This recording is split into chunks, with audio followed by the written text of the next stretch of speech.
Okay, I just rolled up at the junkyard once again, and I have several things to do today. And believe it or not, it's hot here. All my friends up north are talking about how all this snow and ice and stuff going on. So crazy hot down here though, 85, 86, lots of humidity already. But I'm going back into the back and I found a duster that is probably 72-ish. And it's got the slant 6 in it, but there's also an older Dodge Ram that has a 318 in it. I think I can get the carb and a couple other things from that. Don just told me about this little dart sitting right here, and this may be something that can donate some parts to the cause. I'm gonna guess it's a 72 or 3 because it has those little rubber bumper things on the front, but it's an inline 6, and that means maybe the carburetor, but then again, the hood is open, so may or may not be good. And there's a set of wheels, but let's get in there and start seeing what's up.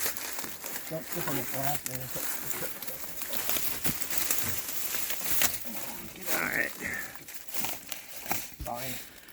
Well, that's one of the slant 6s.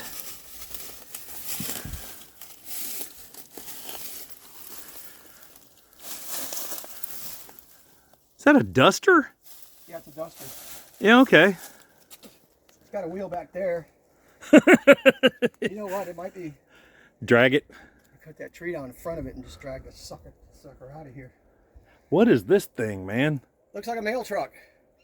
Or with glass on the side? Oh yeah, I guess they didn't. I don't know. I'd love to think it's an ice cream truck.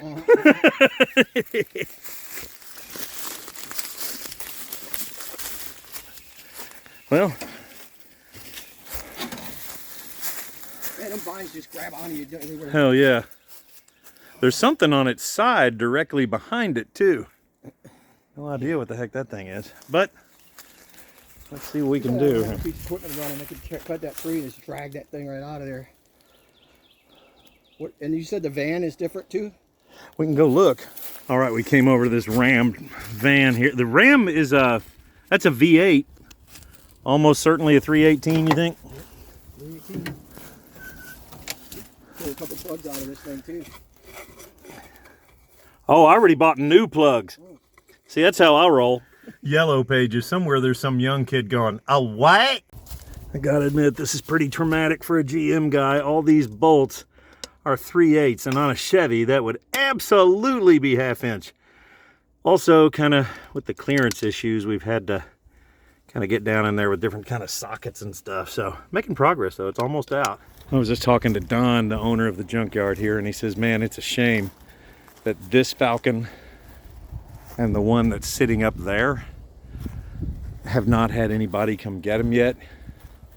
Because while this one has been sitting on the ground and has some rust issues, obviously,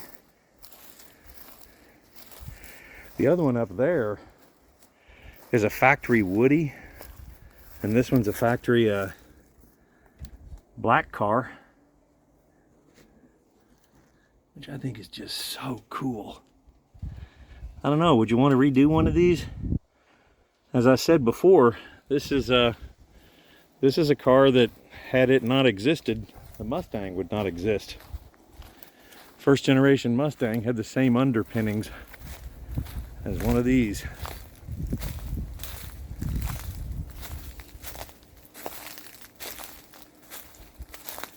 Paying attention to where I'm stepping here. Anyway, that critter right there, it's still got rust, but and you got 2 of them. Should be able to make something out of them. And that's been up there for a whole bunch of years. That rocker looks solid. The doors have some issues, but even has that little trim that goes back behind the gas cap there. There's a lot there. So if you know anybody who wants 2 of these, he will hook you up. I have a theory. If more people just hung out in old junkyards, they wouldn't need therapy as often. 4-door 62. And check it out.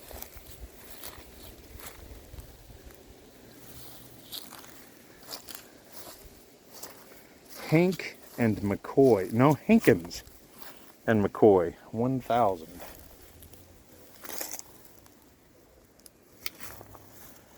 Gotta look at that. Come on. Gotta look at that.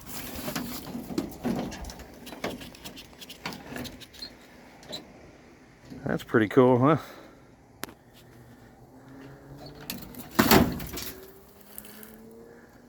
No riders on the dash. That is a hideaway headlight assembly for something. You're damn right I'm gonna pull it out of there. Do you recognize it?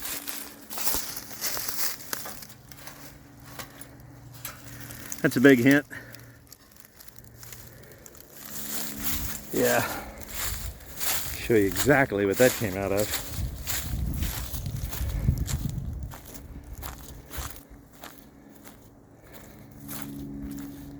Right out of that one right there. Old T-Bird. Upon further inspection in the trunk, logos, taillight assemblies, air conditioning unit. Now you guys know when the T-Bird first came out in 55, all the way to 57, they were known as the baby birds. Little two-door cars that were gorgeous. I mean gorgeous. This, as you can see, just a few years later turned into a car that was much more focused on luxury and things, but this thing is huge compared to the baby bird of back in the day. But all these pieces are really rare parts. Floor's totally gone, but has a tilt-away steering column still in it. I know there's somebody looking for one of those. Door closes, or used to. Door used to close.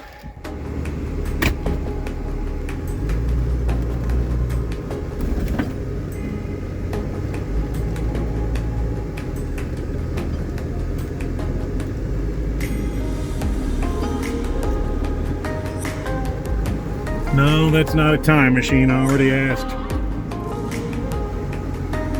Love the old Ford boom truck. Going back to the front now, put that carburetor on the Dart. Let's see what we can come up with. It still has all kinds of other issues, but let's at least get that on there, see what we can do. Quick side-by-side check. Fitting there, blah blah, that's there. Still the funny looking plate on top. A little bit of difference in the plate, ridge right here. Something there, but you have the same little vacuum operated chokes on the sides, same linkage here. Yeah, that's bolted on. Admittedly, my attention was diverted for a moment. We were discussing what kind of pizza we should get. I'm kind of a veggie guy. I know that may surprise both of you who are watching right now, but yeah, I know you're thinking, but Sean, you're so unbelievably masculine. Yeah, I'll cop to that. Let's put this other carburetor on. You know, one of the things I'm trying to show you here is that you don't need to spend big crazy money. For some reason, over the last few years, we've gotten to the point where we just show up at a store and buy something new. And while I understand the logic of that, you know, there are times when you want to say, I just want to put this part on there and I want it to be dead dependable and I don't want anything to break, and I can see that. But there are other times when you don't want to hang parts on a car, and if you do hang parts on the car, you want them to be cheap little parts that you hang on the car. In this case, this carburetor right here is a free carburetor, and I can afford that. I am not going to hook up anything to this whatsoever until I'm absolutely sure this carburetor is not going to leak. And with the fuel line going in right here, if it starts leaking there, I'll take the line off the other one and we'll just go from there. But let's see if we can pour a little fuel in here.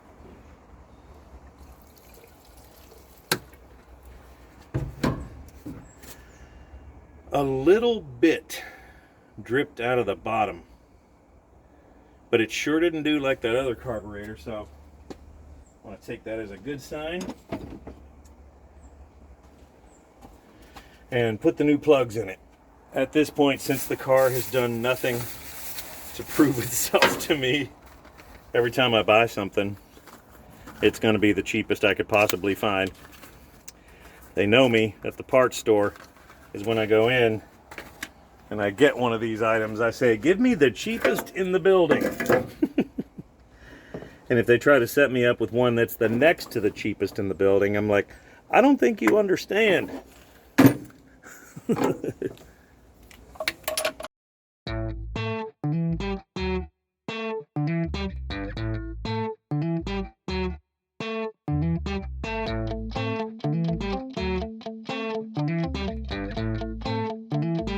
This really is going as quickly as what it seems. Back in the day, you could change out a set of plugs unbelievably quickly. That's not on there yet. There we go. You ran into problems when you had big blocks or sometimes with air-conditioned cars and stuff like that, but generally speaking, small block, no real options. Gonna be pretty easy to get these in and out of here. I just had a stray pit bull come over and get all affectionate, leaning up against me, licking my face and stuff, and then I realized that his breath would wake the dead. So ordered a pizza. Hopefully that'll get rid of this. Anyway, the plugs are all in. See what happens with this carburetor. Put this down.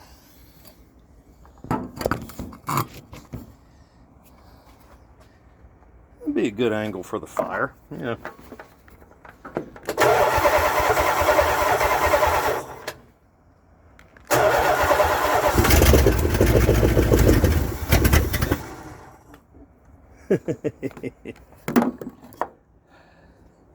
Me likey. Yeah, I don't think there's anything keeping this from going the way it's supposed to go. Whoa, shit. That's why that is there.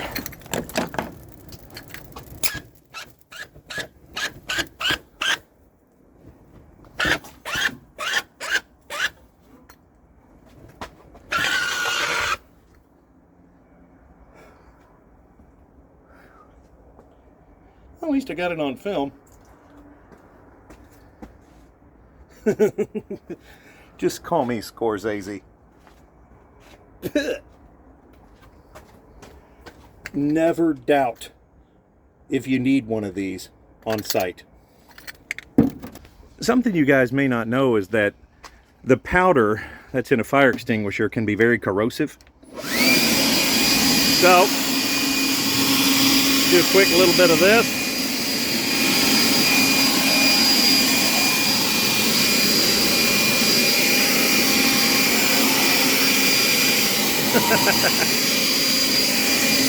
It literally fired up.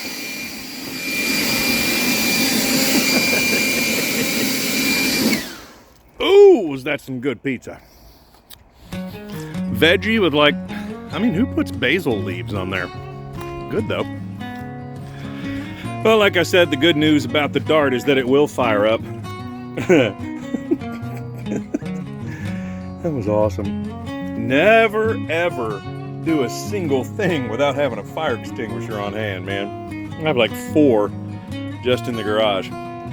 As you can see, it's another gorgeous Florida sunset, which means that I'm kind of done for now. So I'm going to come back out in the morning. We're supposed to have a cold front coming through, which for Florida doesn't mean a whole lot. Tomorrow's high like 65, and it was like 85 today. But I'm going to hook up some lines, put some caps on some of those vacuum things, and we'll get it going.